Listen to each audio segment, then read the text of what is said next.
This episode of the Cult Popture Podcast was brought to you by our Patreon. If you want to tell us which films we should watch, get up to 2 extra exclusive podcasts a month, give us something to talk about in the post-credit scenes at the end of each episode, or even contribute to the discussion in the episode itself, then please consider joining the cult and donating at www.patreon.com/cultpopture.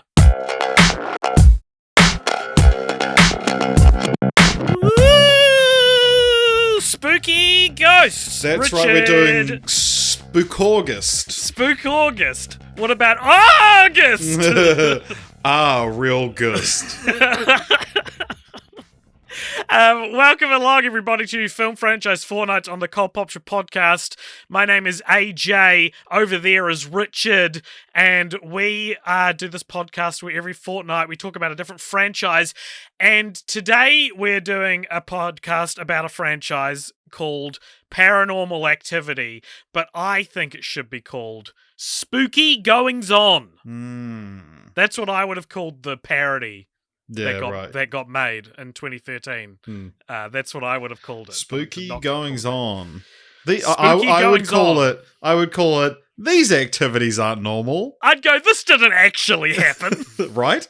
Right? It's like the spooked version of the unless meme. Like, this didn't actually happen. Right? Yeah, so the Paranormal Activity franchise is a found footage horror franchise created and developed by a man named Oren Peli. And if you don't recognize that name, it's because he has directed one film since this one, called Area 51, came out in 2015. It boasts a 13% critical score on Rotten Tomatoes. It was also a found footage. I imagine Oren Peli probably doesn't care, though, because you know what? I reckon he's fucking loaded. Right? Like, this dude has got to be one of the most wealthiest people in Hollywood, I reckon. So he well, maybe not one of the wealthiest. That's such a bold still very claim wealthy. to make. Oren Peli is the richest man in Hollywood. So, yes, the series is, it consists of 7 films that include Paranormal Activity, Paranormal Activity 2, Paranormal Activity 3, Paranormal Activity 4. And I know what you're thinking. Paranormal Activity, the marked ones. What? Paranormal Activity, the ghost dimension, and Paranormal Activity, next of kin. These are the smorgasbord. The paranormal. This is the chessboard on which we lay our pieces. Our seed. Our opinion. Wait, we should mix metaphors here. This is the chessboard on which we lay our scene. Yeah. So, the first one came out in 2009. What do you think this has on Rotten Tomatoes? Let's get serious for a moment. I would guess you were talking 86 or something. Pretty close. Do you want, if you were to minus or add 3 to that number? 83. How did you do that? Yeah, so 83% on Rotten Tomatoes. What is Paranormal Activity, the movie, but I guess broadly the series as well? Yeah, so they're all about cameras being set up in a house to catch spooky goings on. And the first one specifically is about this youngish couple, Katie and Micah, who move into this youngish, home. Same age as us. Well, it's I don't want people to think that they're 19, you know. Right. But they probably are about our age. They move into this home. Katie claims that she has had spooky goings on, activities that aren't normal since she was a child, and so they set up all these cameras to catch it. And so the movie just it's a lot of shots of shots of a bedroom in the middle of the night that is a time lapse throughout the night, and just kind of off center things start happening. It's a door slamming out of the blue. Yeah. It's Katie getting out of bed and just standing there for 2 hours, and then things start to progress. They put down talcum powder or flour or whatever, and they see non-human footprints in it, and the film ends with Katie being dragged out, or near the end gets dragged out of bed, and it becomes clear. But there's a lot of things like that throughout the film, and the films. And the films, yeah. Yeah, so Paranormal Activity, very famous success story in sort of the modern Hollywood, I guess, because it was shot for $15,000 and ended up making over $194 million at the box office. This number's not as impressive when you find out that they got $200,000 in post-production after they'd successfully sold it to or acquired by Paramount. But I think at the time, and I think still to this day, Paranormal Activity is the most profitable film of all time. It's between and Blair Witch. And Blair Witch. This beat Blair Witch, right. Yeah. Which I think is great, and such an interesting film to talk about, and such an interesting time in the world when this film came out, and its legacy that followed it.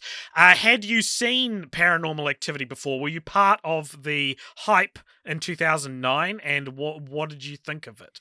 So then or now? I hadn't seen any of these films before, and wow. But it's the kind of thing, we've discussed parodies of it on this podcast. There's it's parodied in Scary Movie 5, and it's there's a Simpsons Treehouse of Horror parody of it as well, and we've spoken about both of those. And yeah, so I'd heard, people talk about how scary it was and stuff. I had heard about what I now know as an alternate ending, where Katie walks up to the screen, to the camera, and slits her own throat.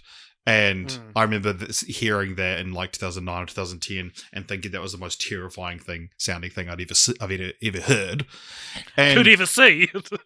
I remember in either late 2009, early 2010, my high school girlfriend was like, no, you were also in high school at the time, right? yeah. Okay, just checking. The high school part was referring to me.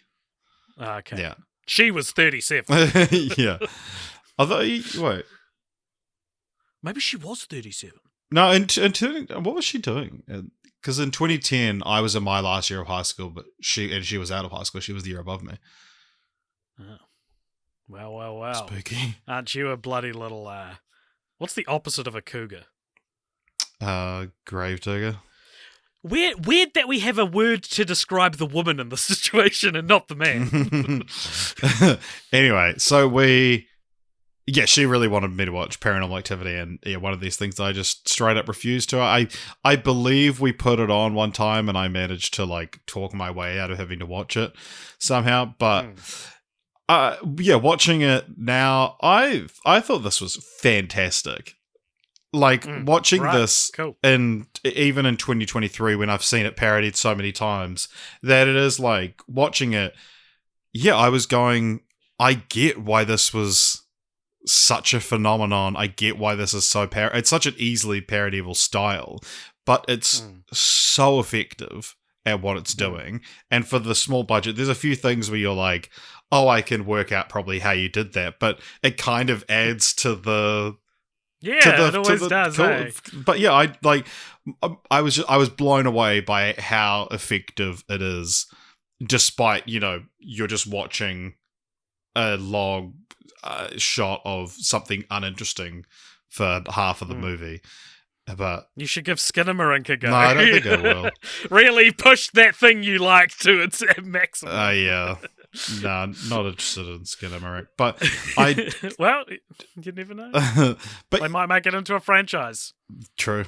But yeah, near the end of the film, there's a bit where they hear or see something up in the attic, so they go, and then it's all right, pass me up the camera, and I'm dreading the camera making it to the attic because you're something scary is going to be up there, and there ends up not being. But it's done with a lot of knowledge of tension and things. It's a very well crafted film. I was very impressed. And there's one thing that this film does really well that not a lot of other found footage films do well, including the ones in this franchise, is I never once am like, why would Micah or Mika? What's it, Micah? Micah, yeah. What's it, Mike? Why would Micah still be filming this? Yeah. Like, why would he still be?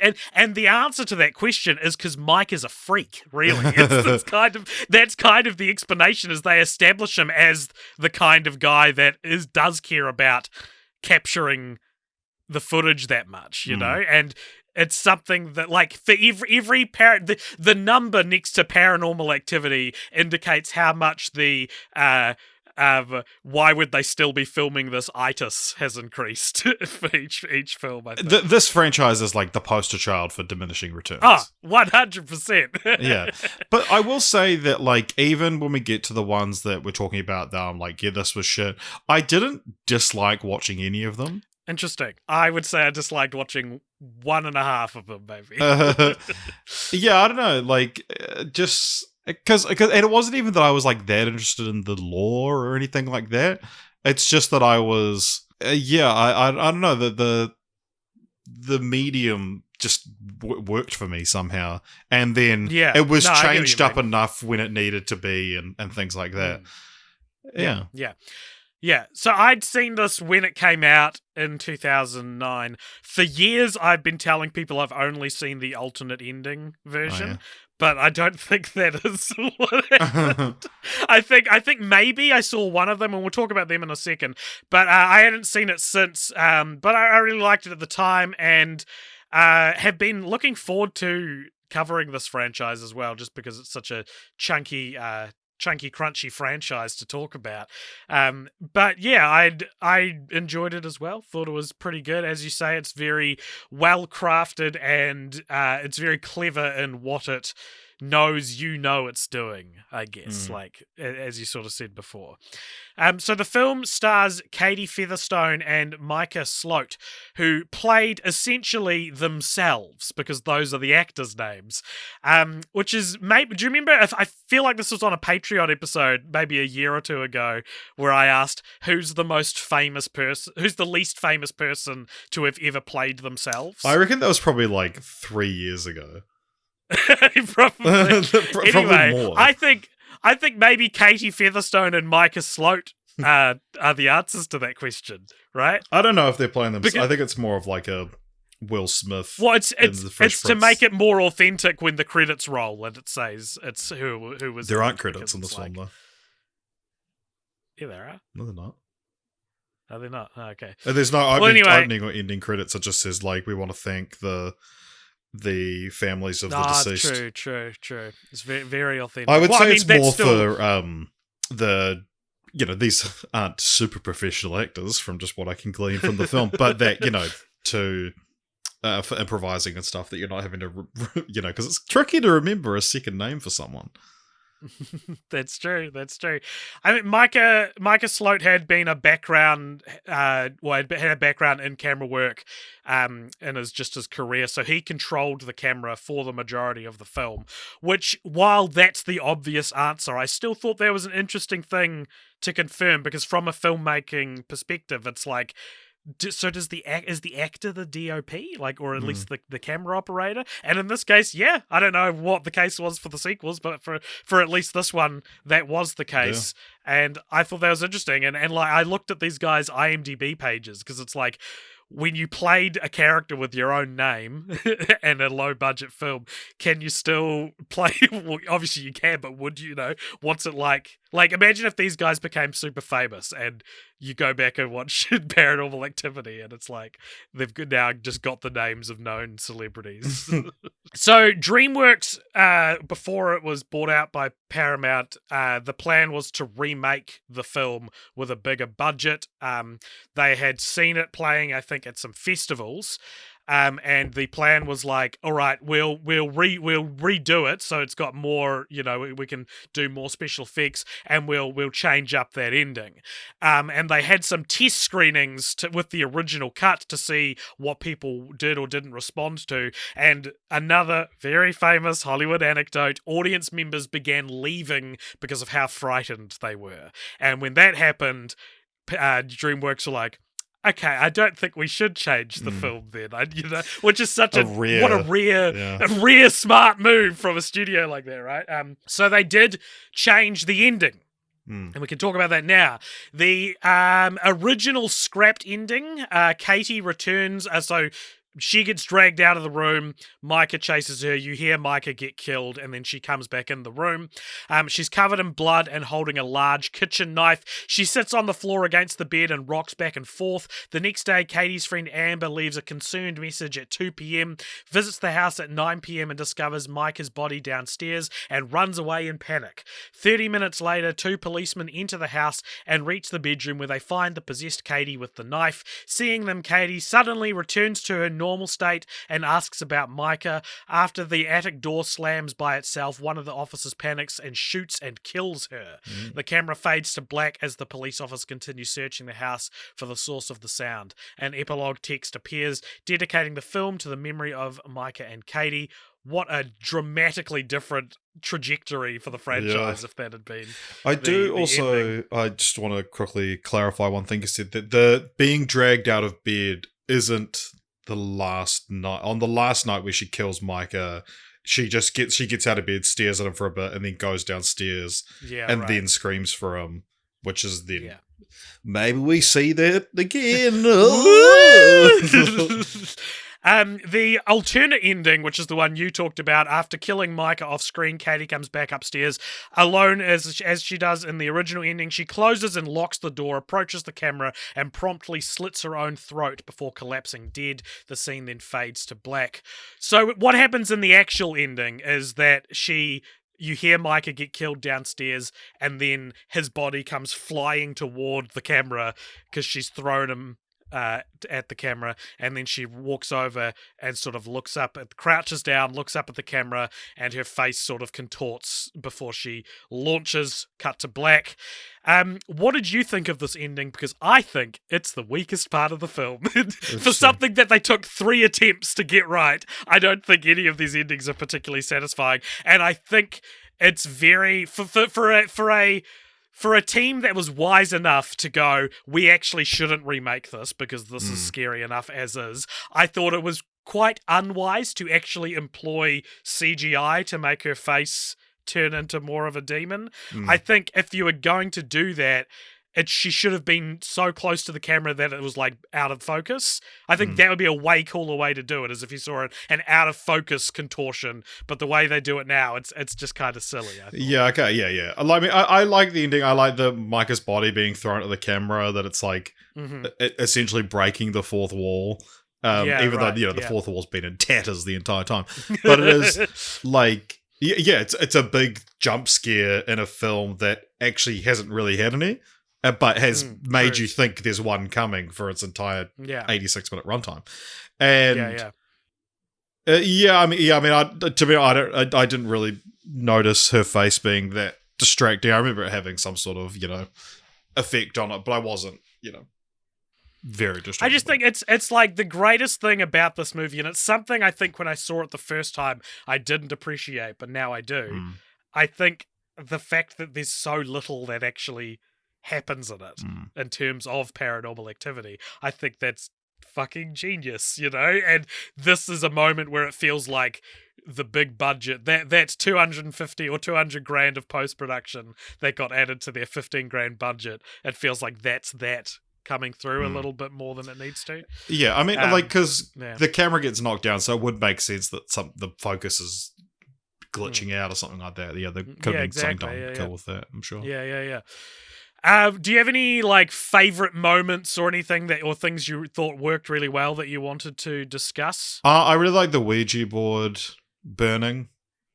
They use a Ouija board to try and sort, and then after they leave, it moves on its own and then bursts into flames, and then just judging by the movement of it, they try to work out what it was saying. I thought that was quite good. That's cool. There's the moment with the attic I thought was really effective. It was funny. One thing that I had been watching, because Jess had seen it before and we watched it together, and every time there was a bedroom, because I knew that there was one bit where Katie gets dragged out of bed, and so every time it cut to a shot of their bedroom, I would say, oh, is this the bit where she gets dragged out of bed? Now, if you've seen the movie, you'll understand how many times I would have said that during watching the film. And she got pretty... I mean, I was genuinely curious every time, but it's right at the... It's quite close to the end of the film. And then so you can imagine... what a relief for both of us that was when she finally was dragged out of bed. Yeah. Well, we can move on to the sequels in just a moment, but I do think part of the legacy of Paranormal Activity is not really its sequels, it's the resurgence of found footage. And it's interesting, isn't it, that when you think, oh, what was the original found footage horror movie? Like most people, I think this is technically not correct, but most people are going to say the Blair Witch Project, right? But it's interesting that didn't really start a trend of found footage movies. It wasn't till 10 years later with Paranormal Activity that this genre, and back then there were dozens of found footage movies released every week. I feel like I remember watching Diary of the Dead, the George A. Romero found footage movie, and thinking it was so dumb how like the characters in it were like, we're going to add scary music to the scary parts in post-production to enhance the effect. And it's clearly like a director who just did not get on board with that particular genre and was like, no, there's still got to be. And I remember like things like Chronicle and Project X coming out and being like, wow, you can do it with other genres. Like I remember people saying on Reddit being like, as soon as someone figures out another genre that works with found footage, that's going to like go wild. And I guess we sort of got that with superhero and I guess how would you describe Project X? A teen comedy? It has like a darkness to it, doesn't it? I don't know. I haven't actually seen it. I guess, but that's maybe inherent to the I mean, I would say the but other big one, which actually came out which helped to the resurgence, which came out between Paranormal Activity's premiere and its wide release, because 2007 it was like first shown. It was Cloverfield, came out in 2008. Very true. There was such a long lead in to tell me what movie it was, and I was like, what the hell is he gonna say? And then you were right. That is probably a better example. Well, I don't know. I feel like when would I have seen Cloverfield before Paranormal Activity? Yeah, unless you were at like the one screening it had in 2007. What an interesting wrinkle in my memory. I really feel like it was Paranormal Activity that did the work there. But oh well. I've somewhat arbitrarily written franchise here, where we discuss why they decided to turn this into a franchise. We've talked about retiring this segment because the answer's always money, but this time especially it was money. Well, I think as well that it's like this one's money in two different ways, because normally money's just like, well, it made a bunch of money, so let's try and make a bunch of money again. I think the key to Paranormal Activity success is they are so cheap to make. That's true. Yeah, very, very cheap. The actors are literally using their own names. Yeah, you don't even have to pay for someone to write new names for them. A very important job on most films. Paranormal Activity 2 came out a year later in 2010, and this franchise really just quite comfortably kept putting one out every year or two. It's crazy. Until now. So this year, it came out in 2010, was directed by Todd Williams, a name who is not especially important to the podcast. However, I did think it was interesting that apparently other directors who nearly signed on include Akiva Goldsman, Brad Anderson, Greg McLean, and Brian De Palma. Apparently, like in talks to direct. What an upgrade of a director from no-name Oren Peli to Brian De Palma. To be fair, Oren Peli is one of the richest men probably in the world. That's true, in the universe. What do you think Paranormal Activity 2 has on Rotten Tomatoes? I would say it's like 60. It's hovering around that mark. Yeah, it's got 58. Yeah. So it's hovering around that mark. Yeah. And what is Paranormal Activity 2 about? So this is a prequel with a little sort of coda sequel to the first one. Yeah. And also kind of a midquel. Yeah. This one is Katie from the first film's sister has weird goings on happening. Spooky, you could almost say. Spooky goings on. And more or less the same thing happens. It's said, oh, that it's these two, Katie and Christy, when they were kids, had this thing, and maybe we'll see that happen. But yeah, they fire their nanny because she burned some sage in the house, which feels like maybe a bit of an overreaction. But yeah, I don't know how much else there is to say. There is a dog in this one, and there's a little baby. There's a little baby. The main thing that this one reveals in terms of the very important Paranormal Activity lore, definitely the reason you are watching the sequels, the lore, is that, well, firstly, it reveals that the demon that's after them has been wanting, or was promised the firstborn son from their, grandparents, great-grandparents, I think since the 30s.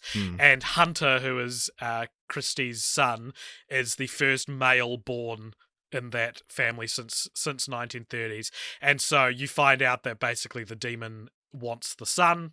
And you also find out at the end that the way they manage to defeat the Paranormal Activity is they conduct a ritual. This is Christie's husband and daughter, stepdaughter. They conduct a ritual which transfers the demon's possession to the next of kin, the closest family member, which is her sister. So I guess it changes I think that this is good prequeling. It's not a better film than the first one, but it's a good prequel move to be like, this is why.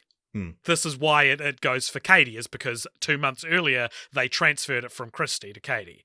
And it changes how you understand the first film. So I thought that was good stuff. And then it cuts to the night after the end of the first film, and Katie shows up and steals Hunter.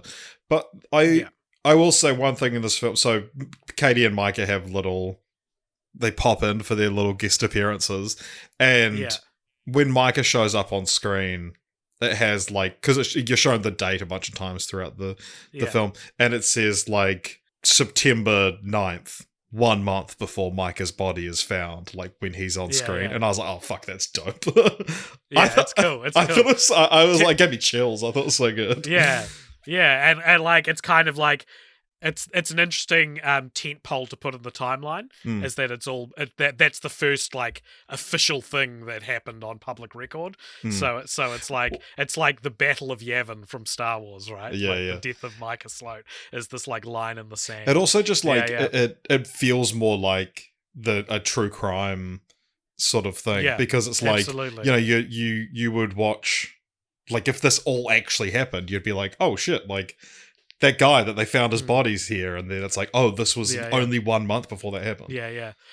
What did you think overall of Paranormal Activity 2? You obviously hadn't seen it before. I mean, like I said, it's very much a franchise of diminishing returns, and I think that they're starting to diminish already, but it's still fairly strong. I remember I quite liked this when I first saw it. Do you want to know my memory of first seeing this movie was on watchmovies.com at my friend Carl's house, and we watched a cam rip of it just sitting at his computer desk watching it one night. Wow. And I remember he was very scared, and I thought it was good. But you've never mentioned Carl to me before. Oh, Carl. Hey, Carl, if you're listening. I doubt Carl is listening. I remember my favourite bit in this film is when Christy is crying in the kitchen because she's so paranoid or scared of all the spooky goings on, and then all the cupboard doors and pots and pans fly out, and it's towards the end of the film, but it borderline feels like the first irrefutable thing that's happened in the movie in a lot of ways. And so it was just I always thought that was super powerful and really effective. And it would give you such a fright too. Oh, it would give me the biggest fright, dude. And it's funny, things there's a whole storyline in this about how the pool cleaner gets keeps getting removed from the pool, and it kind of it's supposed to be the ghost is doing that, and I was like, why is why is the ghost, what beef does the ghost have with the swimming pool cleaner? Oh yeah. Well, and there's also like similar to that. There's like a bit where someone takes like a massive shit in the house. Yeah, and they're like, and they because it's in like the daughter's ensuite, and she's like, "No, it wasn't me." And yeah, I guess the implication is that the demon just took a massive shit in their house.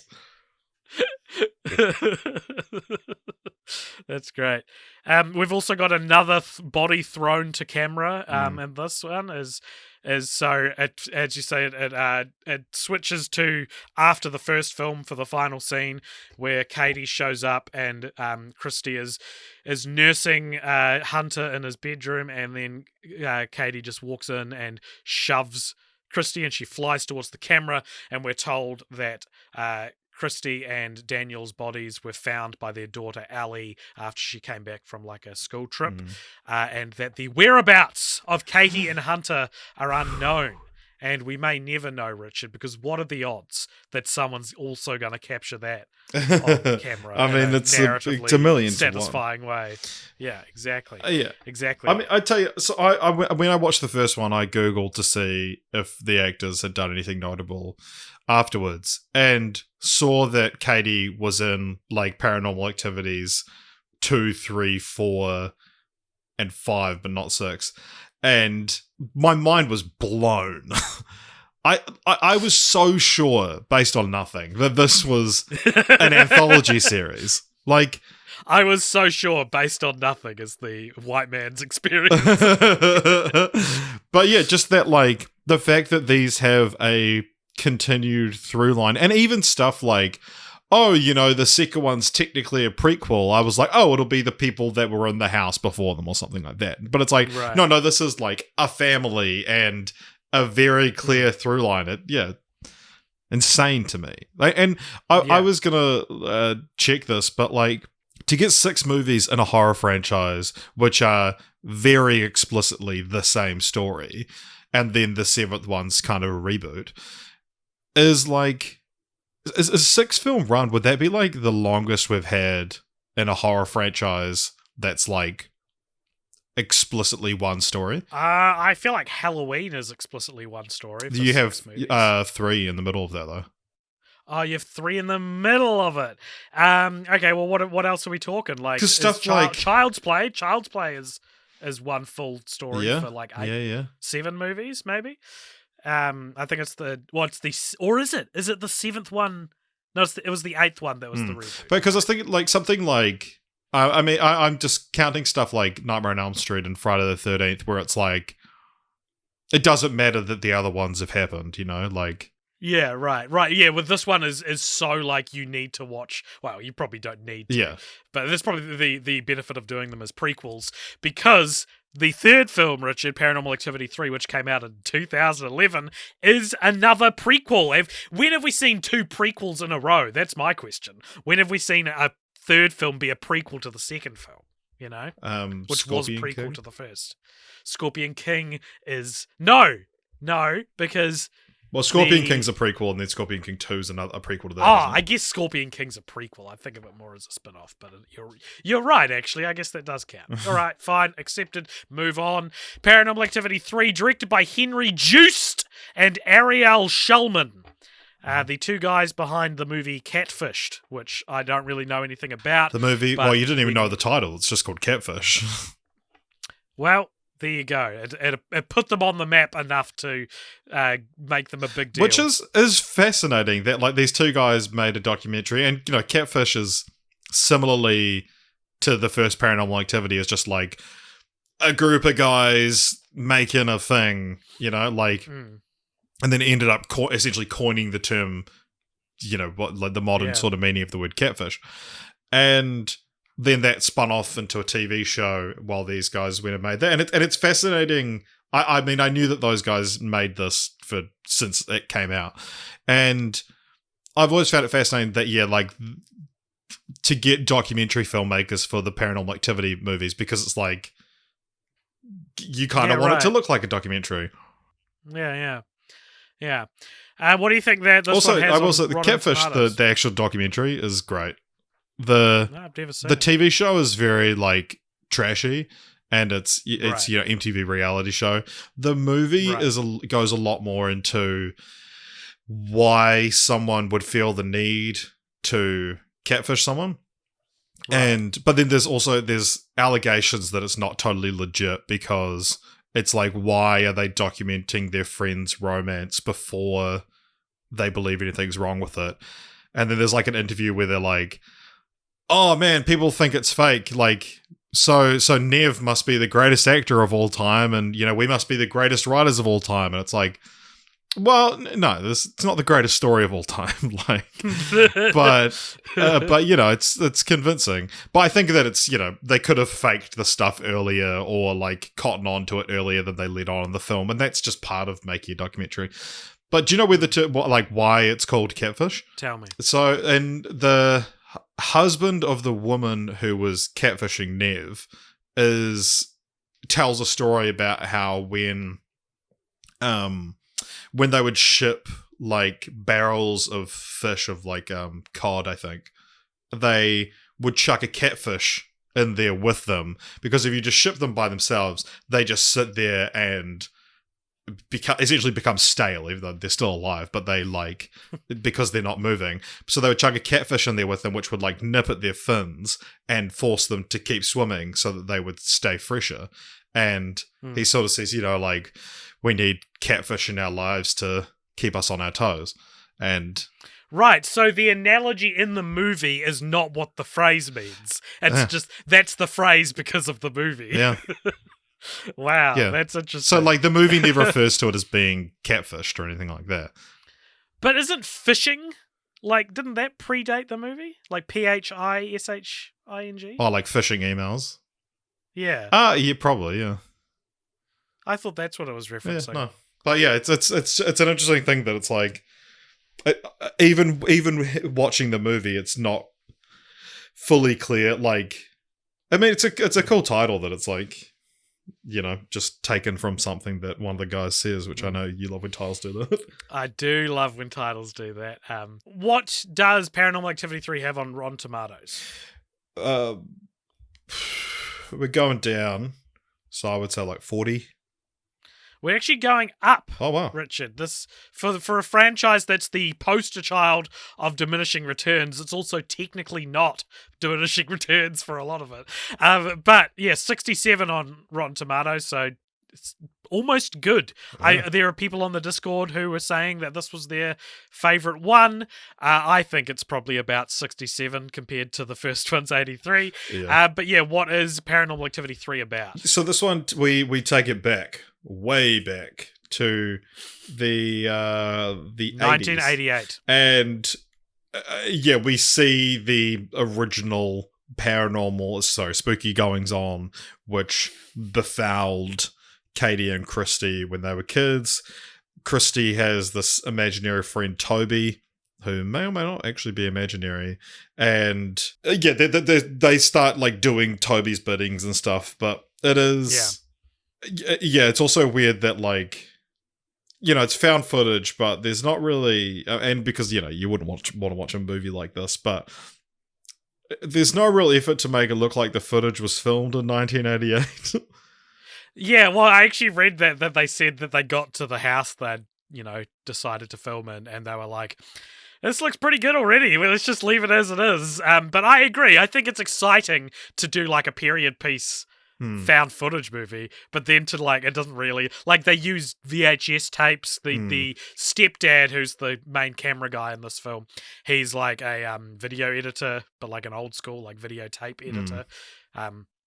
And so that's how it all works. But yeah, not a lot of 80s, not a lot of effort gone into making it a cool thing that it's set in the 80s, I guess. Yeah, and it's like, it would just, you wouldn't want to watch a movie that, like, even you, like, making a found footage film in, like, I mean, Blair Witch Project doesn't look great by today's standards, but, like, no. Yeah, to do it with 1988 home video technology is, like...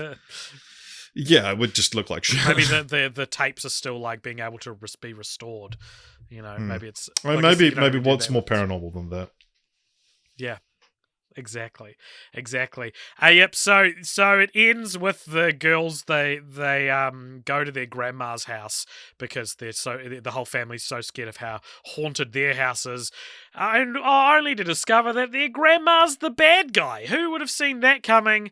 The main guy gets killed, and the girls are taken off to learn how to be passengers for Satan or something like that. Yeah. This was the last one I saw before the podcast. Oh, wow. So I hadn't seen any of them from here onwards. Yeah, talk but about I remember an going eyesore. to see this. Thank you.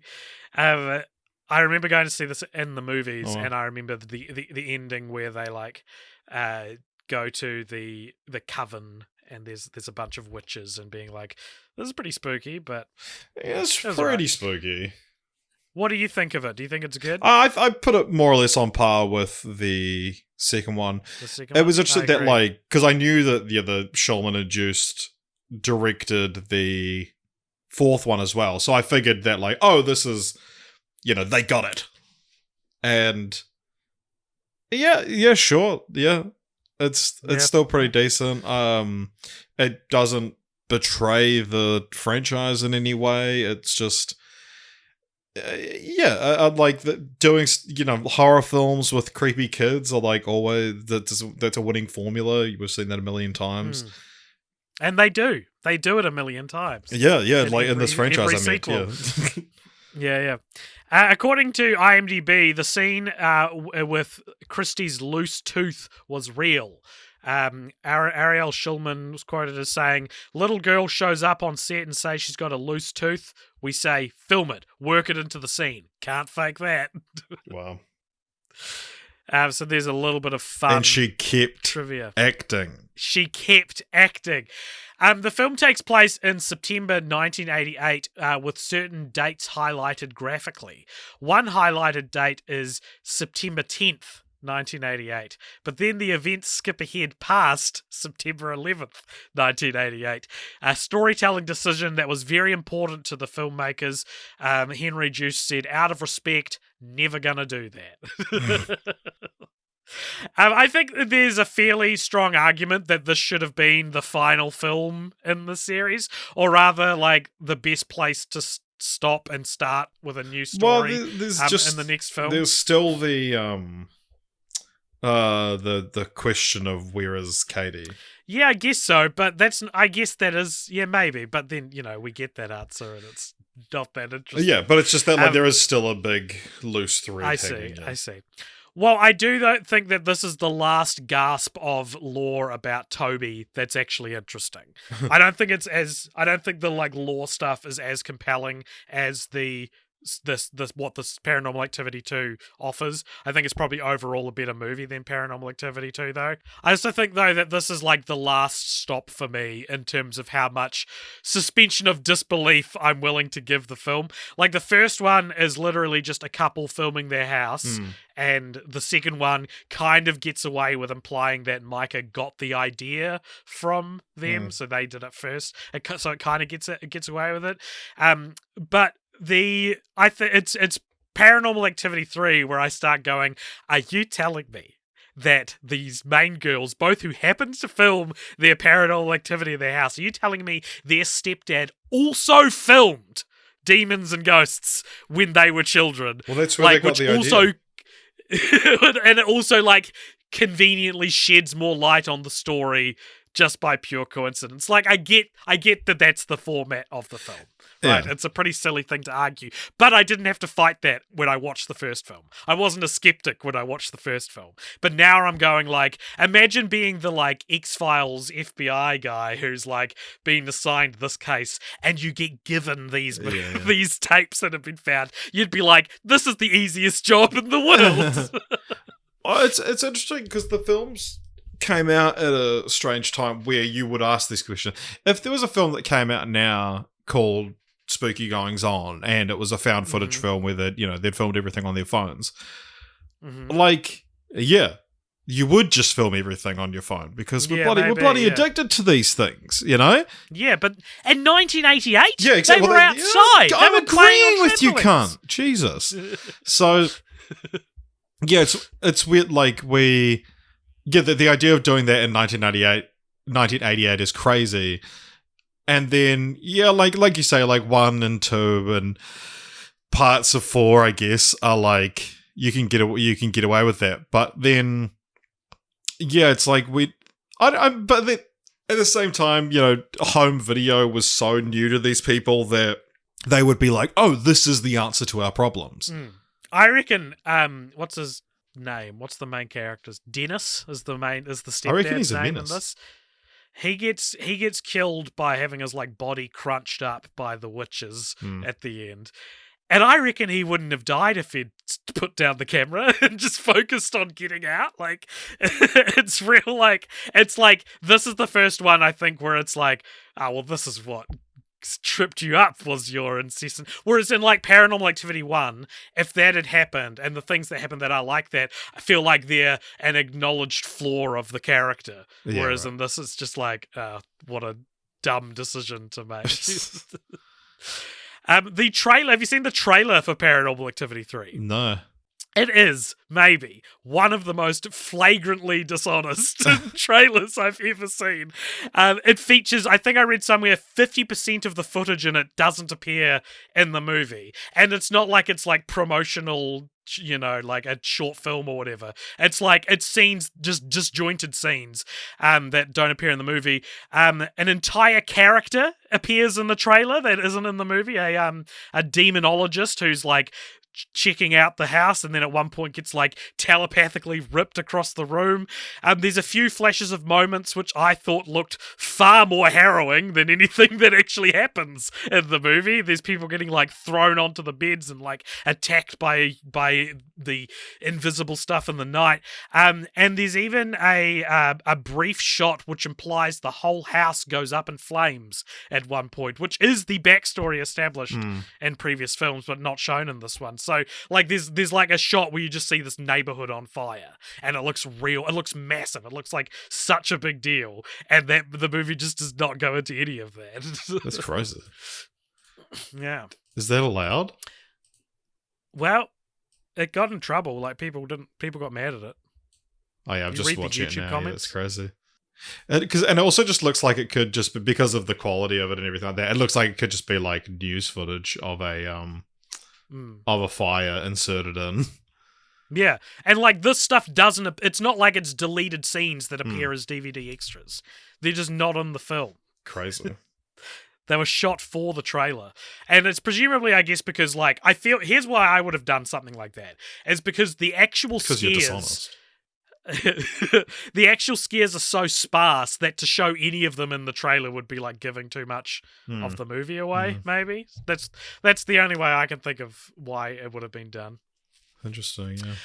But, hey, Richard, a year later, in 2012, we got Paranormal Activity 4, also directed by Henry Joost and Ariel Schulman. Now, you said before, these guys got it. That's why they were given the sequel. So what do you think the Rotten Tomatoes score Yeah, this one's is for... much lower. It's like 25. 23% on Rotten Tomatoes. What is Paranormal Activity 4 about? So, this one is set 5 years after the first one. And there's a new house, and so Hunter and Katie are still At large. And yeah, there's this new family. You got Catherine Newton, who's like the only sort of recognizable person in the franchise, who yeah, and then paranormal activities start going on, and then it's she's got these like two younger brothers. Is that right? Yeah. No, she's got a younger brother and a creepy boy from across the road. Yeah. Who starts hanging out with her younger brother. Yeah, and so it's implied throughout the whole film that the creepy boy across the road is actually Hunter, and then turns out no, Hunter's the brother. Something like that. Yeah. Let's say yes. Yeah. So there's anyway. It's the same movie. It's the same paranormal goings on, but there's just some lore. Yeah. It ends up being that Katie ends up showing up as well. right at the end of the film, Mm. and they go back to the original house. Is that right? Or Yeah, who cares? That's good. That's good enough of a plot summary. It's also probably worth saying that each film kind of introduces a new, found footage gimmick. So, like in 3, he puts the camera on like a rotating fan, so you see like the camera moves across. I liked that. From I thought it one was side to there. It's really good for some spooks, some tensions. And this one some uses spooky goings an on. Xbox Kinect. This one uses an Xbox Kinect, which when you film a house in night vision, you can see all the like ultraviolet dots that a Kinect displays across a room, and it's very silly and very like okay, Yeah. like it just feels like Xbox Kinect like sponsored the film and they based a horror movie around advertising Xbox. Kinect. Like they have some fun with it, and I bought into it. I thought it was pretty. I thought the shots looked pretty cool. It's just a bit cheesy, I think. Yeah, it's a bit like, sure. Okay. And there's also like webcam footage in this one, which a lot of the quotes from the people making the film seem to imply they think this was their innovation, but surely we had like people doing webcam horror found footage before. Like when did Unfriended or whatever come out? Like 5 years after this. Really? Yeah, okay. Yeah, what did you think of this one? I know it was 2 years after this. This one, this was a downhill, a downward trajectory for me. Yeah. I think this is the worst. I don't think this is the worst one in the franchise, but I do think it's the biggest waste of money. Like, if biggest waste of time. Yeah, let's say, let's imagine that Paramount cares about the critical success of a film and not the financial success of a film.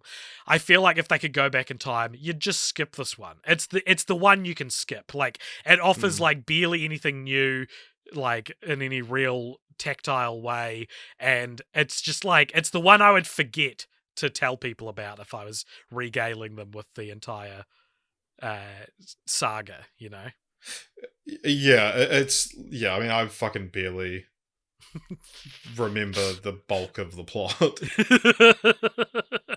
I really liked Catherine Newton's character's boyfriend in this. Her name's Alex, his name's Ben. And I thought he was real funny, and I was real bummed when he gets his neck snapped.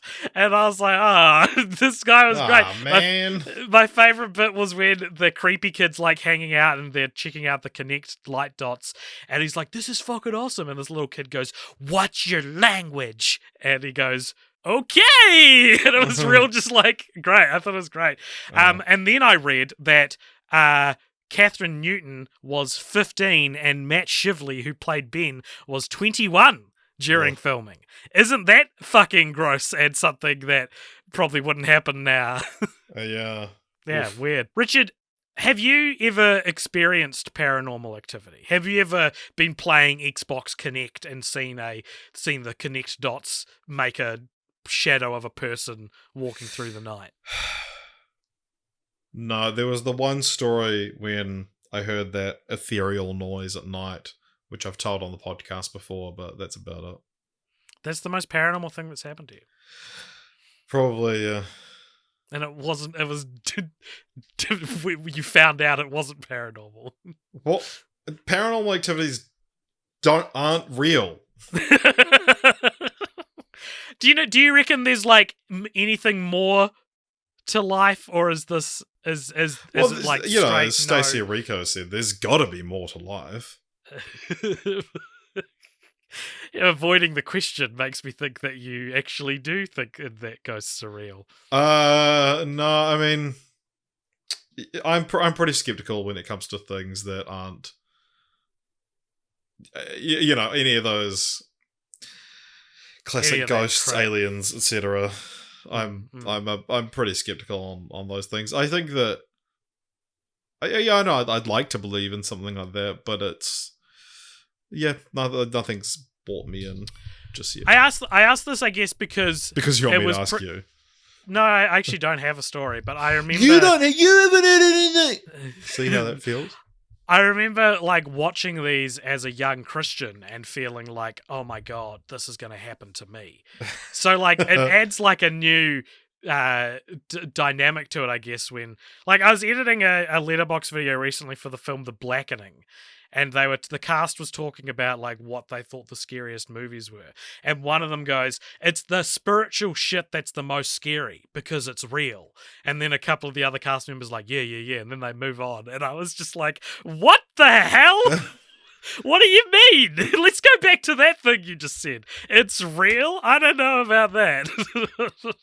Paranormal Activity took a break for a couple of years after Paranormal Activity 4, but came back in 2014 with Paranormal Activity The Marked Ones. This was directed by a fella that goes by the name of Christopher Landon, who I think is a name that we are going to start saying a lot more in the next year or so, because he is in talks or has been confirmed as being the director of Scream 7. And for those of you out there who, like Richard and I, are very concerned about the Scream series having a potentially bad movie, this guy also directed Happy Death Day and Happy Death Day 2U. And Freaky. So and we have a ghost. I was going to say there's a ghost in the house, but that's actually not as silly. It is interesting though that like watching this didn't fill me with as much hope as. Yeah, I don't know. He's a mixed bag director, I think. That's true, and he did stay on the franchise post this to write some stuff. But he I also like did, more. Yep.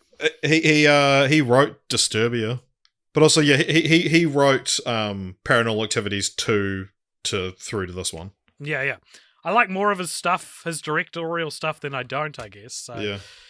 You know, maybe given the right franchise, he'll be able to figure it out. What do you think this one has on Rotten Tomatoes? All of this ominous discussion about how good of a director he is. Oh, sorry, my camera. Oh my god, that's spooky, AJ. my webcam turned off, everyone, but it's because I kicked something. Why do you think this has on Rotten Tomatoes? Like 40%. 39%. Nice. What's it about? So this one is like, I've seen it described on Wikipedia as like a Latino spin-off of the franchise, but it's like, I mean, I get like, it's only a spin-off because the other ones have been so cohesive that it's like, it is, oh god, he's back. And AJ I'm talking about, but so this is like a group of teenagers. Imagine if I turned my webcam back on and there was like a ghost behind me. Like, and I'd planned this elaborate ruse. That'd have been great. Sorry, go on. But yeah, so they encounter this entity by playing the game, like Simon, the game with the 4 lights and you have to copy the pattern. And so they start connecting, and then one of them wakes up one morning and he has this bite mark on his arm, and then he all of a sudden has superpowers. And this demon has taken control of him. Their friend murdered someone, and he shows up after being on the run and was like, what happened to me is going to happen to you, and then he dies. And then all these, the goings on get weirder and weirder, and spookier and spookier. Until he starts like traveling through time and like through the ghost dimension, and he disappears at one point, and then he like pops back into like flying in midair, and then must be a trailer image. I swear I've seen that before, but then he goes through this spooky door and ends up in the household of Katie and Micah, and it's revealed that at the end of the first film, when Katie went downstairs and just stood there for quite a while, what made her scream out for Micah was Hector touching her on the shoulder to be like, who is this? And tying everything back together.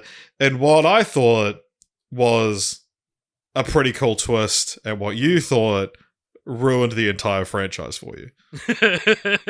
Yeah, I think of all the movies in the back half of this franchise, or almost anything from 1 downwards, I think this is easily the most promising. I think it starts, and I was like, these characters are great. They're like fun characters. There's a elderly grandma that like gets drunk with them at one point, and it like genuinely it makes you realize how uninteresting every character has been in the franchise up until this point, right? But at one point it just turns into Chronicle, and when he gets superpowers, and I was like, this is stupid. Like at first he's like, watch this, and he does like a trust fall and can't fall backwards without it stopping him, and I was like, oh, okay, that's kind of interesting. And then he's like, watch this, and he blows up an air mattress in one breath, and I was like, okay. But the air, like, so the way the shot is framed is like the bottom of the air mattress is off camera, and he blows it up from one side. But then, like, when it goes up in an instant, it's clearly being inflated from the side that's off camera. It's like there's a lot of those scenes. It's like it's very obvious how you did this, right. And there's also he like does this cool skateboard trick where he scales down a railing and then jumps really high, and I was like, what am I watching? What is this? This is getting so stupid. But then that last scene, seeing the end of Paranormal Activity 1 from a different perspective feels like it makes Paranormal Activity 1 less scary and less mysterious. And it's Star Wars' problem. It's Luke Skywalker showing up all the time. It's like this series is so it's like it so needs to get away from the shadow of the first film, and every step back toward it ruins so that. You know? I think, like, had this been like a Final Destination 5 thing, where it's like they've all been anthology films, and then holy shit, that's Katie and Micah's house at the end, who we haven't seen since the first film. You probably would have been more on board with it, right? Yeah, maybe. Yeah, totally, actually. Yeah, absolutely. And according to IMDb, there was an alternate ending that was shot but never released until later on, which had Jesse Hector and... Never released until sometime later. Well, until the documentary, but I was going to save that for continue the franchise. It's just fun. Never is a very final thing to say. It had Jesse Hector and Marisol in the church, with Toby attacking and terrorizing the characters, but was later dropped by the director, and the film's ending was reconsidered by having it tie in with the original film instead. So that ending I don't like was originally not even the ending. Wow. And I think if the series was an anthology, it would not only make it fresher and have newer, cooler ideas and a more diverse range of ideas in the stories, but it also would solve the plot contrivance that this deep mythology all happened to be captured on camera by different unsuspecting people. Like, I reckon the series should feel more like you're watching different tapes that were seized by the government body that knows about ghosts, and you're rifling through and you're finding different tapes from over the years, each with a different supernatural thing in it. And that's why, so Paranormal Activity as a franchise is more about the found footage aspect than the story. Essentially, what you assumed going into the series blind. And I think that The Marked Ones is the film that suffers the most from having to be connected to the others, because it's at its most interesting when it feels like, well, actually, it's at its most interesting when it feels like it's doing something new, but then it goes a little bit too new with the superpowers. I don't know. Yeah, I kind of enjoyed it. Like, I definitely enjoyed it more than 4. Totally. I would say, like, the first act, I think, is the best stuff since the first film. Yeah. At one point, there is an earlier connection than the Micah and Katie bit, though, which is they find out that a young woman named Allie Ray has something to do with all of this, and they connect with her, and she's she lives in another state, and she drives over to sort of give them some information, useful information of how to survive the demon attacks. And I remember watching the scene and being like, this is big, like, character from a previous movie energy. Like, this should be Catherine Newton's character. Like, who is this girl? What a strange scene. What an important character I've never heard of. Anyway, she's the daughter in Paranormal Activity 2. She's like a main character in Paranormal Activity 2, and I just did not realize. And I feel like maybe neither did you until right now.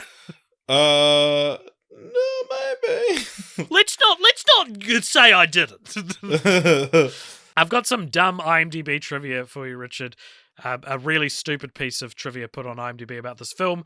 Aside from Paranormal Activity, The Ghost Dimension, Katie Featherston is the only actress to appear in all the Paranormal Activity movies. Wow. Every single one of them except for one. Yeah, that's exactly what I did before when I said never. Like, hoisted by your own petard. I was actually setting that up. That was my plan. Wow.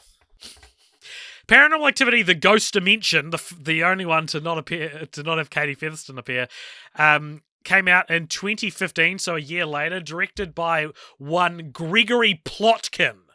Well, if the plot is his kin, what's his excuse? What do you think this has on Rotten Tomatoes? This has got to be like 17%. 14%. We've got a sub 20. We made it to a sub 20, everyone. 14% on Rotten Tomatoes. It's in 3D. There's a lot of stuff flying towards the handheld camera this time, which does a found footage movie being 3D kind of ruin the point of a found footage film? Yeah. What is it about? So this one is about tell you my experience with the film a little bit first. Is that like I watched this film and was like, because you'd said, fuck man, this is garbage. And I watched it and I was like, it was bad, not that bad.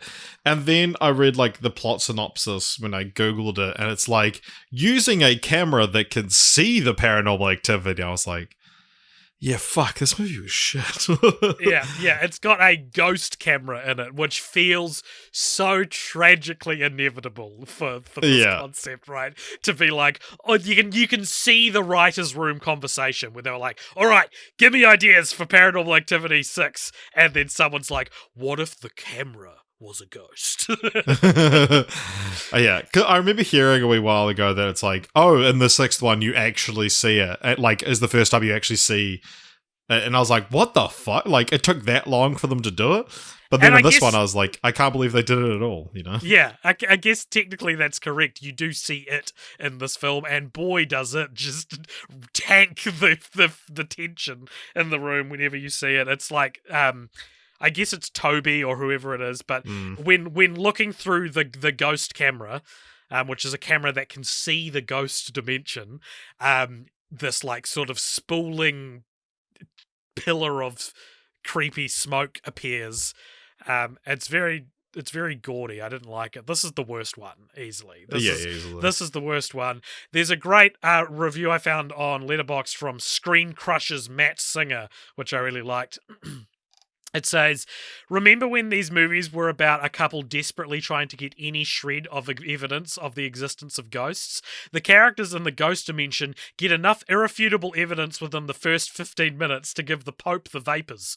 But do they do something about it? No! They just walk around like goddamn morons for the demon thingy to try and kill them.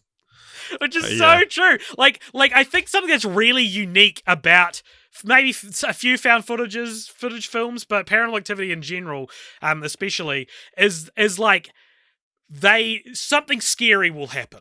And then the next scene is them filming themselves watching the tape back and being like, look, something scary happens. And from 3 onwards, it starts to get to the point where you just have to go, I guess they didn't check last night's tape yet. Because they're not reacting to the very scary thing they caught on camera.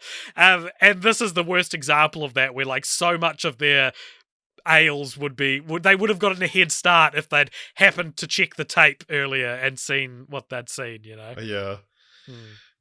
Yeah. And it's I didn't realize this film was in 3D, but yeah. Like, there's a bit where a big hand comes towards the camera. So shit like that. It's like, it sucks. The characters are stupid. The retreating. It's like just the same thing. Like, it's similar to Paranormal Activity 4, and that it doesn't offer like really anything interesting or new. And it needlessly expands the lore that I've stopped caring about a long time ago. Yeah. And I think it's so cheesy, and the title is cheesy. I can't believe a movie that feels as lo-fi as Paranormal Activity 1 has a sequel with the word dimension in it. It's so science fiction-y, you know? This one, it does have the links. Like you see Dennis getting his back fucking snapped again, and and it sort of tries to like loop into that, and it feels very, because I this one was announced as the final one, and it feels very like, okay, we're showing them the ghosts, we're wrapping up all our loose ends, like it feels very like by the numbers of what it's trying to do. Yeah, and they watch a lot of the old film, especially Paranormal Activity 3, they watch a lot of that on there, because they find the tapes, and that's where they get the camera from, and it's like, the ghost camera comes from after Katie and Christy were taken in by the coven, they would film them with the ghost camera to try and see how connected to everything they were. All of that stuff sounds all right in theory, but it just feels so stupid. There's a bit where they're trying to test Christy or Katie to like see how supernatural she is on these tapes they're watching, and she starts describing the guys watching the tape, and it's like, that sounds cool, but here it's just like, this is so dumb. And she's like, I can see these guys in a room with videotapes and screens, and then at one point someone sneezes and she goes like, bless you, and it's like, this is so dumb, this is so stupid. But and like, like I said, I still didn't like hate watch this film. I was just kind of like really disappointed by how much we were seeing, that it just felt really silly. Yeah, but like, these never felt a chore to put on. Right. Which is, maybe is due more, to elements outside of the films. But each day I was happy to come home from work and pop on a Paranormal Activity. Same. And I think that's what maybe sets this apart from the cavalcade of other horror movies we've had, because, like, you look at like what Friday the 13th was doing in the 90s, what each movie looked like, and it's this, we look on it now as like this hilarious sort of like disjointed lolly scramble of different attempts to do something new or different, right? And we look at that sort of like, oh, well, sequels don't do this anymore. Yes, they do. Look at Saw. Look at Paranormal Activity. They're still doing it. It's just we're in the middle of it. If we did this podcast in 10 years' time and there were 13 Paranormal Activity movies, you would so recognize this one as like a classic, the wheels are falling off middle of the franchise sequel, and it's just that it feels like it's not the end right now, that it feels like more like it was supposed to be the end right now, that we don't necessarily see it as something like that. But yeah, this was intended to be the final entry in the series. Jason Blum had a quote, which I thought was pretty interesting. He said, "It's coming to an end. This is it, the finale. We are saying it before the movie opens. We're not going to grind this horror franchise into the ground. This will keep Paranormal Activity as part of this culture and this particular time in a really fantastic way. All the questions that everyone has asked from the past Paranormal Activity films. What does Toby look like? What's the backstory to the families? These are questions that have been teased out. Now they will be answered." And buddy, I did not realize you were answering these questions when I was watching this movie. I was never left being like, what does Toby look like? I never was asking that question. And I just assumed we knew the backstory by this point, like enough of it to, like they're not very cliffhangery films. For films that are like insistent on revealing more about the story with each sequel, when the sequels end, I was never like, oh, but then what's going to happen next? It's like, oh, okay, so they were witches. Oh, okay, so they took the firstborn boy. Yeah. Oh, that's what Toby looks like. Yeah.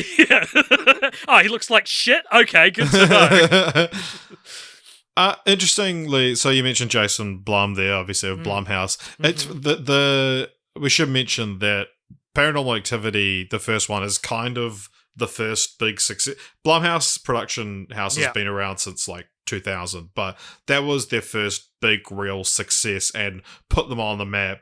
And we wouldn't have Blumhouse as it currently stands, with giving us shit like the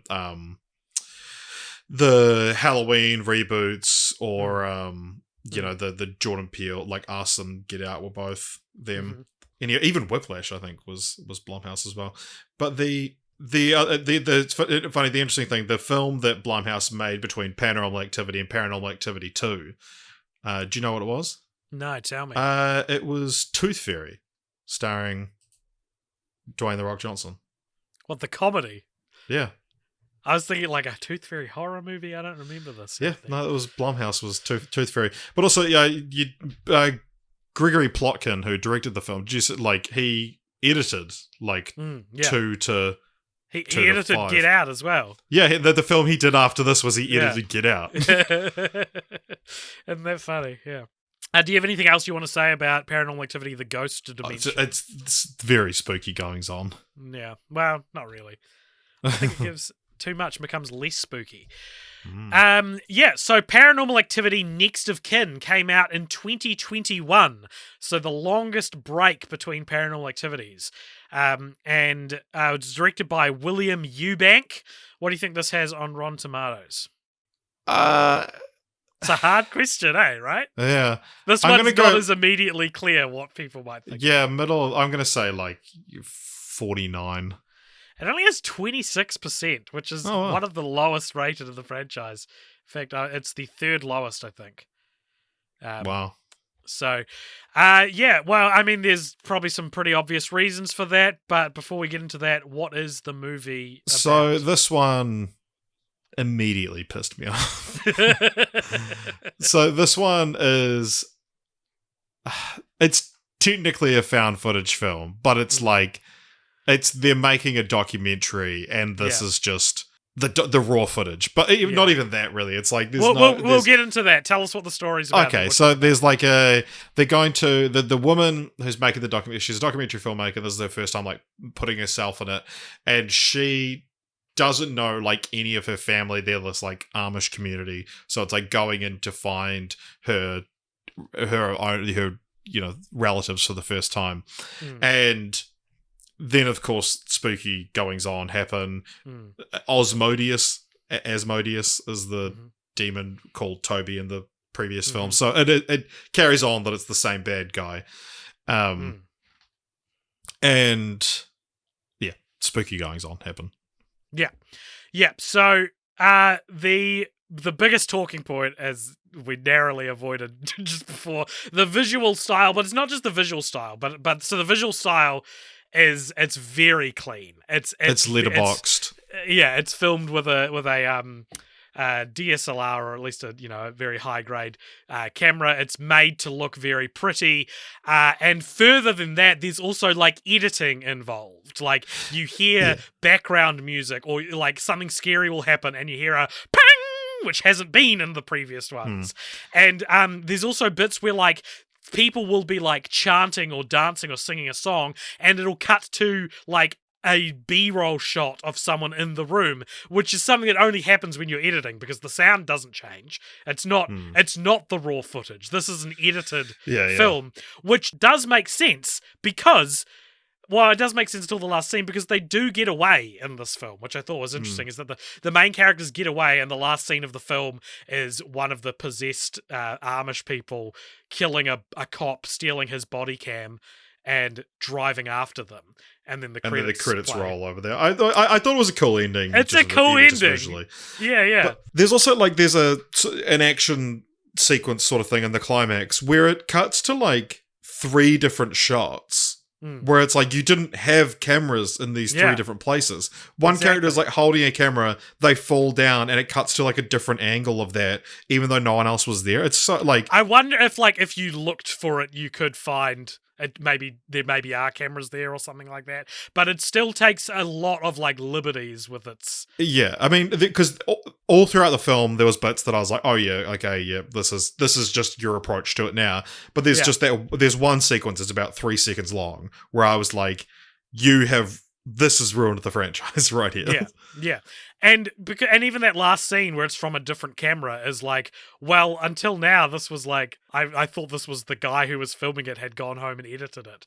But where would I guess the demon went home and edited it. So it's interesting, isn't it? Because on the one hand, I'm like, wow, a radically new approach to the series that sort of brought found footage to the place it is now. But then on the other hand, I'm like, okay, but that radically new approach just kind of looks like a normal movie now. Yeah, it looks like a documentary, yeah. Like, has the maybe that found footage style is like the sacred cow that you're not supposed to touch for maybe that's what makes a Paranormal Activity movie a Paranormal Activity movie. Yeah. Also, if you head along to our Instagram, if you haven't seen, we take photos of while we're watching the films every week, every episode. And this week episode, I made the same mistake twice. I was so determined to just get like a still shot of like the iconic Paranormal Activity shot of the high angle bedroom shot from every film, but like specifically pick something where nothing is happening.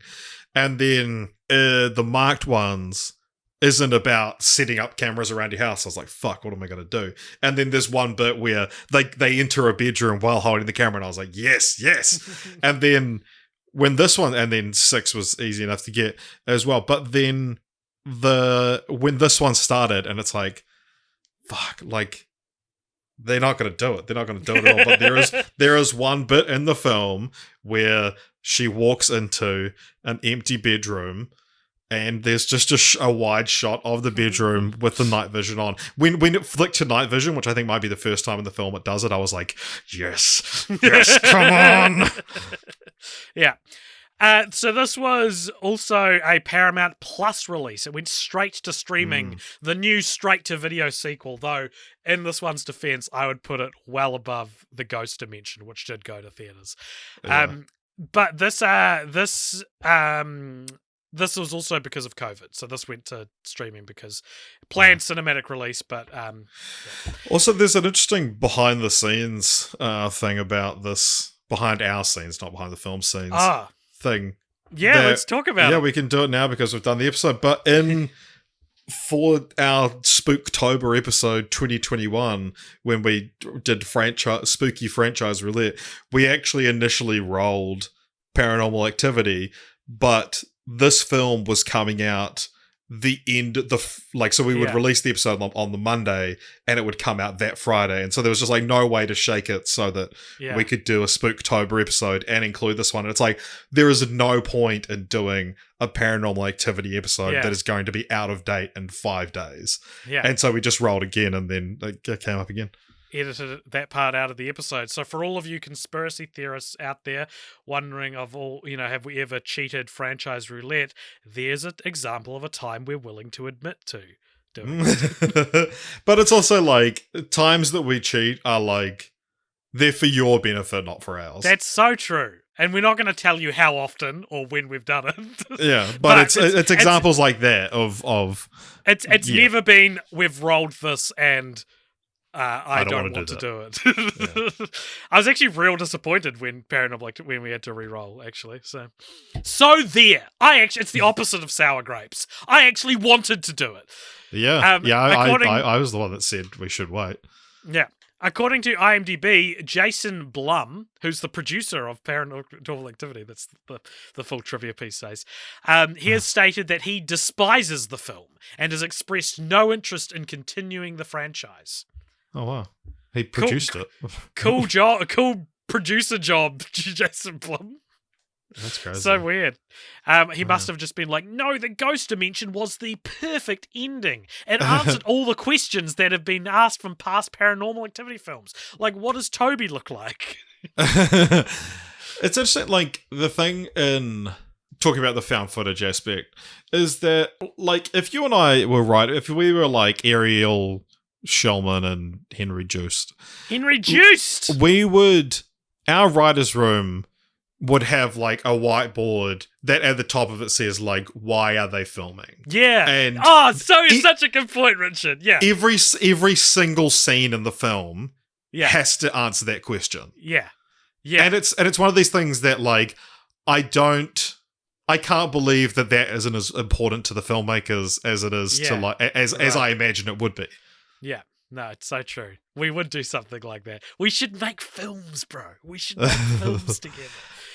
I just like the idea of having a writer's room with you and having a big central question written on the whiteboard every day.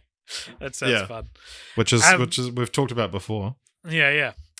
I reckon the idea for this plot, I didn't read this anywhere, this is just me speculating, came from Christopher Landon being like, all right, what's the most unlikely, like, where could you not do a Paranormal Activity film? And then going, a community that hasn't embraced electricity.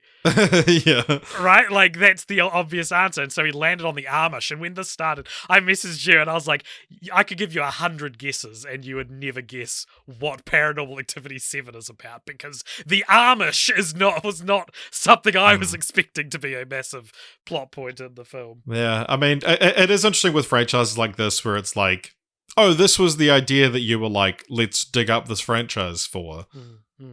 But it is a classic, like, this one feels like it doesn't need to be a Paranormal Activity film. Well, another IMDb piece of trivia says, despite sharing the title, the film has no relation with the other films in the series. Previous note said that it had the same demon, but that is not confirmed. That was from a very salty IMDb user and is not true, because as you alluded to before, I didn't know this till doing the research, that the franchise's Freddy Krueger, if you will, the Toby, the demon, which is spelt with an I didn't know until... It varies depending on which movie's Wikipedia page you're looking at. Right. Well, Tobi is actually based on a Judeo-Islamic prince of demons named Asmodeus, who features in the Book of Tobit, which is where Toby comes from. The Book of Tobit is a deuterocanonical book, which is a book not considered canon by the Protestant Church in the Old Testament, but is considered canon by the Catholic Church, the Eastern Orthodox Church, the Oriental Orthodox Church, and or the Assyrian Church of the East. So the Protestants, as they do, were like, no, not canon, and all the others were like, we feel like this still should probably stay in this, this book that we're claiming has been divinely penned. We think maybe we shouldn't cut out this story. And the Christians were like, no, not relevant. Asmodeus is also the demon in The Pope's Exorcist. You're kidding. Maybe they're connected. It shares no relation except for the same demon. Asmodeus is referred to by name as the central evil in this film, but is just called Toby in others. I assumed it was completely different. I just assumed it was a different demon, but I actually quite like that this is, this is what I thought the franchise was. Yeah, right. I don't think Toby is said until 3, though, so it's not... I don't know if Oren Peli wrote Paranormal Activity 1 knowing it was supposed to be Asmodeus, but at some point along the way... Yeah, well, he's too busy living off his riches. His Area 51 money. I really liked a character in this movie called Dale, who's the guy they hire to be their sound guy. He's just a really interestingly played character, and once again, pretty fucking bummed when he died. I feel like whenever these movies accidentally create like a compelling character, they then give them the most like unceremonious death. And I'm talking like they can die, and I'm not saying, oh, they shouldn't have killed off the character, but like it's less satisfying to like Dale talks about how he looks after his mum and is, like sleeps in the same bed with her because she's unwell, and he's really tall and has like a really interesting voice, and he's such a specifically performed character in a franchise with very generic performances mostly, and then his death is like borderline off screen, and it's like I connected to this guy. I quite like this guy. At least let me see him die. At least let it feel like I want to say goodbye to him. Yeah, I don't know. At least let it feel like the film wants me to care about him. He dies in a way that's like another one bites the dust to raise tension, and it's like, oh, that guy was great. That he was so scared. He was so scared as well. It's always a real bummer when one of the more scared characters dies in a horror movie, because I'm always like, oh, that sucks for them. They met their worst end. Yeah. Just like they specifically didn't want to happen. Do you have anything else you want to say about any of the Paranormal Activity movies? No, I thought they were fun. Well, we can move on now to continue the franchise, Richard. If you really thought it was fun, you'd be happy to watch more. I am. And unfortunately for us, this is usually a segment where we pitch a new entry in the franchise. All the fucking good ideas have been taken already, man. Like, Yeah, a ghost camera? no, I'm talking like if we were thinking outside the box, right? In 2009, a short digital comic called Paranormal Activity: The Search for Katie was released on iPhones. An augmented reality game called Paranormal Activity Sanctuary was released in 2011. It's a mobile game that was the first location-based augmented reality game ever produced, and combined vision-based AR with user-generated content and geosocial elements. So it sounds like Paranormal Activity Pokemon Go, basically. Yeah, like predating it. Yeah. And there's also a video game called Paranormal Activity: The Lost Soul in 2017, which came out on Windows and PS4. I'd never heard of this game. The game was engineered for VR and made use of PlayStation VR, as well as Oculus Rift and the HTC Vive for Windows, though VR was not required to play. Imagine Paranormal Activity as a VR game. That would make me die. I would die. I would die of fright, I think. But also, what a great... If you'd pitched that to me as you'll continue the franchise, I'd be like, Richard, you're so fucking good at this, bro. But it already exists. There's also, I mentioned this before, in 2013, A Haunted House came out, which was a parody of the Paranormal Activity films. Is that the Wayans brothers ones? Yes. Yeah. And also, probably one of the more interesting continue the franchises that actually exists that nearly sort of shook our plan for this episode. A non-canon Japanese Paranormal Activity sequel was inexplicably produced and released in 2010 called Paranormal Activity 2 Tokyo Night. It follows Haruka Yamano, who was in a car accident that broke her legs. She stays at home with her brother while their father is away, and strange activity starts happening in the house, and it's later revealed that I cannot spoil it. Shall we watch this for film franchise follow-ups? Maybe. Also, worth pointing out, A Haunted House is a franchise. There's a Haunted House too. Correct. Yeah, so all of this, all of these are great ideas, but and then I came up with an idea, Richard, and then I found out that this idea already exists. A documentary about the making of the films called Unknown Dimension: The Story of Paranormal Activity was released on October 29th, 2021. So here's my pitch for a new movie. I don't know what it would be called, but it's a documentary about making the new Paranormal Activity, like making Paranormal Activity 8, but in the documentary, spooky goings on for the, so, and I thought you could even be real, and this isn't really the sense of humor of this franchise, but you could make it like the movie that they're making in the movie is like really clearly like Jump the Shark, like Paranormal Activity in space or something. So it's like, all the hallmarks of a diminishing returns entry in a franchise. The demon is mad that they're making fun, ruining his franchise. Yeah, man, that's great. It's very similar to New Nightmare, but it's still unique enough though. What about you? What's your idea? Well, I thought, like I mentioned before, I'm a skeptic when it comes to these sort of things. So, what's more spooky or more interesting than the human condition? And so, yeah, of course, I'm the pitching spookiest thing imaginable. I'm pitching Normal Activity. Oh, yes! He's done it again. He's still got it. Fuck, you're good at this. So yeah, like what would happen if just nothing strange happened to Micah and love this. I love this idea, Richard, and making it like remove it from Paranormal Activity if you are wanting to make pursue this as a movie by yourself, and just make a movie, and it's just Normal Activity where nothing happens. Oh my god. That's so funny. That's what it's shot in the same way. Yeah, but just nothing happens. Yeah. So I love that. Normal Activity. That's my pitch. Nice. Well, one of the last things we have to do now is head on over to letterboxd.com.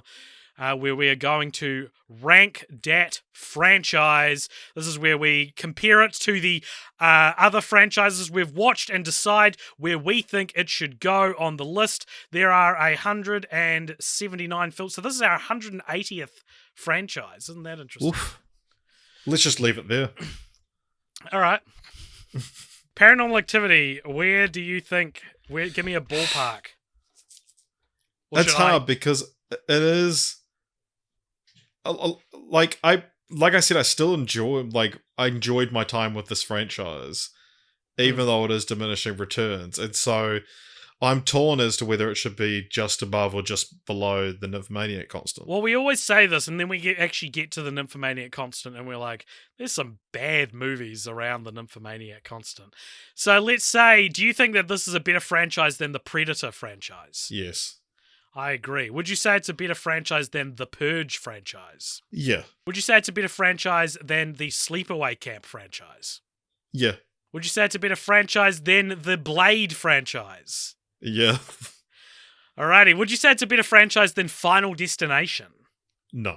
Oh, okay. Is it a better franchise than Scary Movie? Yes. Well, Richard, we are miles above the Nymphomaniac constant, which is at a pitiful 87, and we've just placed Paranormal Activity as the 57th best franchise we've ever watched. Do you agree with that? I think it's probably better than Final Destination, actually. Put it above it then. Okay, well, is it better than... You know what? It's not better than Fright Night. Yeah, all right. Which is above Final Destination. All right, we changed our minds, everybody. It's the 56th best franchise we've ever watched.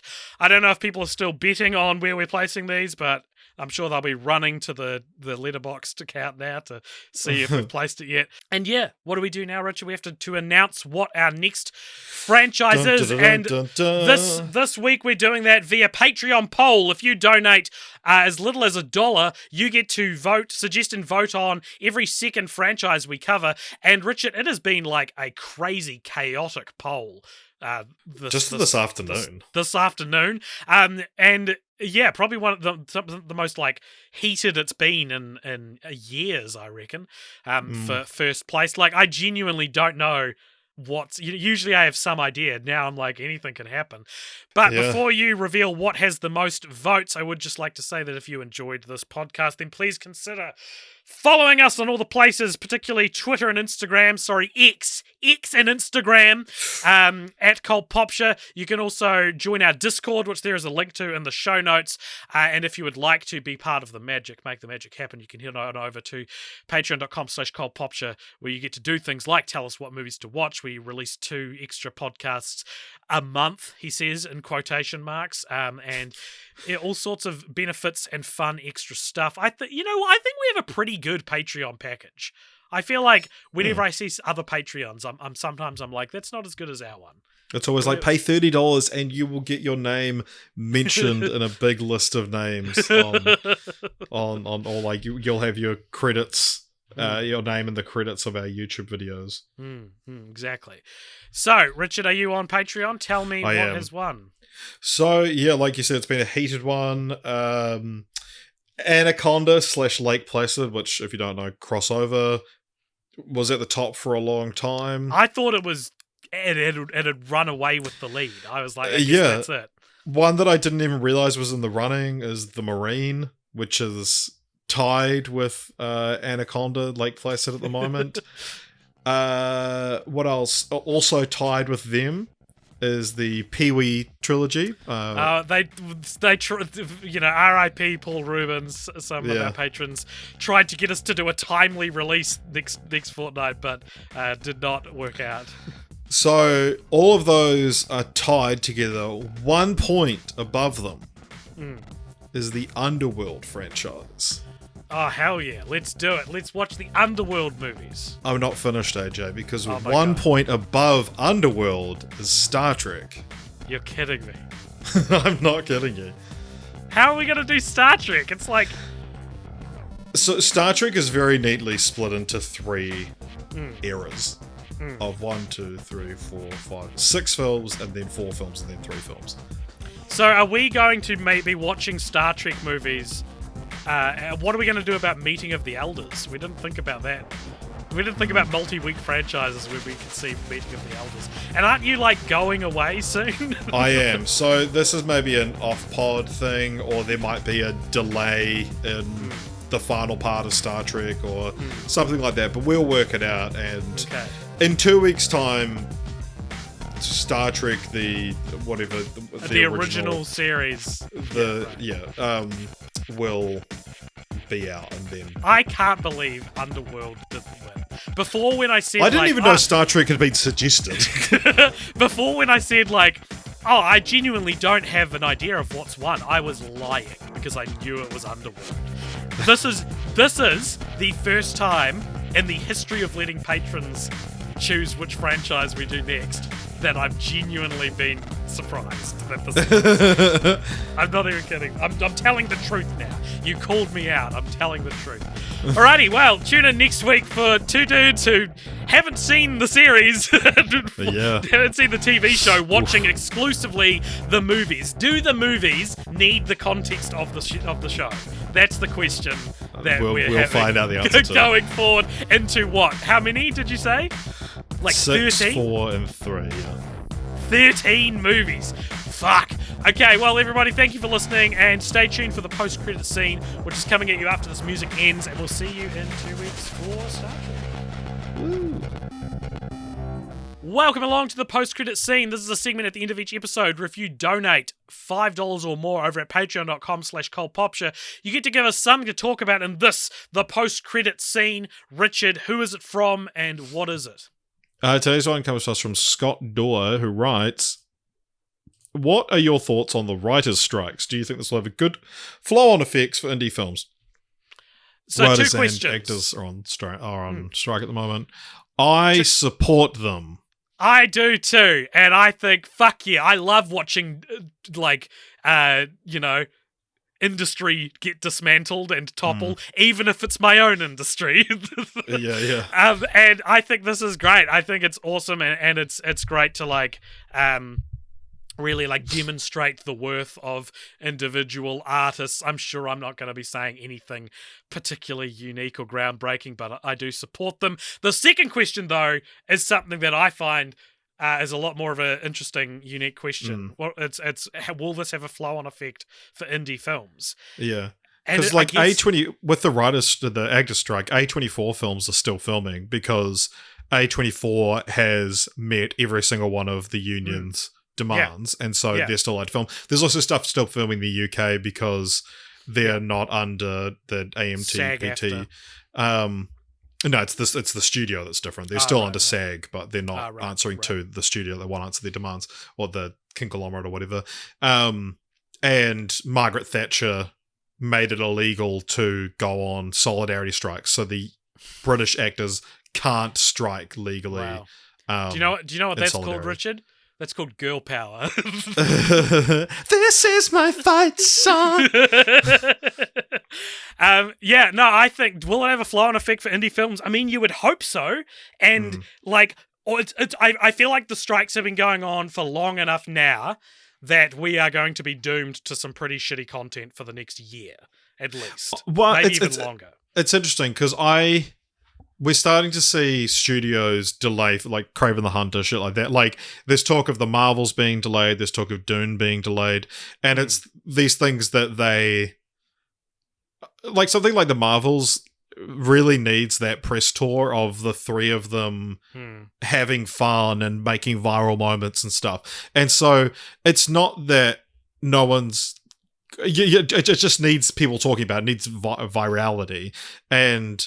yeah, the biggest thing is not having your actors be able to promote the films rather than not being able to make stuff. But there's some very obvious stuff from the 2007 writer strike films that clearly had a rush script, TV shows that didn't finish seasons and whatnot. And I think the effect isn't going to be as obvious this time, because the content machine isn't as... it's not as periodic as it was. That you can. a lot more accepted now to just not make anything for an extended period of time. Yeah, that's you know? true. That's true. There will be things there'll be TV shows where they had an episode and a half left to film, and because the strike went on so long, it wasn't worth getting everything back together to make the last one. So they just rewrite some ADR and tie it up there, which is sort of what happened with Breaking Bad season 1. And that's why that doesn't end in a particularly epic place. But I think we'll see a bit of that. But I think, and this is part of what the writers are striking about, that the idea of like writer's room, that there are a lot more fully written TV shows that are just ready to go to be made than there ever was all that time ago. Now that the actors are on strike, it's a bit different, and I think that we will just get a gap in content for a wee while. When everything, like, they're delaying some stuff that's due at the end of this year to fill in an upcoming gap. So yeah, I mean, we might get rushed post-production and stuff. People still desperate to make that release date, so post-production's rushed or something like that. If only there was something the studios could do to solve this problem, like, it's so hard when you back to back issues that you cannot solve. We had the pandemic putting cinemas out of action, and now this thing is anyway. I'm making a joke about how the studios can do something this time, and if they really fucking cared about cinema, if they really cared, they would pay people more. Pay people the money that they absolutely can pay them, Yeah. How do you feel about like A-list actors and stuff showing up or not showing up on the picket line? Because this is a big thing that, like, some people being like, they're not even down there and whatnot. But like, there's certain things where, I don't know, just like the optics of it are so, because there's a lot of people around the world that, especially now that the actors are on strike, are like, these fucking actors just trying to get richer. And it's like, okay, well, what industry do you work in? And then it's like, whatever it is, it's like, okay, well, what does your CEO make? Okay, well, then your industry shouldn't go on strike because that guy makes a shit ton of money. It's like, you can't judge based on the highest earners, and it's just stupid. But Mark Ruffalo probably has millions of dollars in his bank account, but fucking Bob Iger has probably nearly $1 billion at this stage. Yeah, I mean, the disparity between the studio heads and even the richest actors is insane. But yeah, like, it is interesting that, getting the big actors on the picket line, it's like, it does show a lot more support for the cause and show how serious it is. But then at the same time, they're like, I can see why some of them aren't, when it's like, I don't want to make this about me as well. Yeah. So yes to indie movies flowing. Yeah, it's interesting. I mean, like, because A24 is like the only studio that's one of the only studios that's still producing films. So I think that, there will be maybe a little bit of a boom. Thank you, Scott.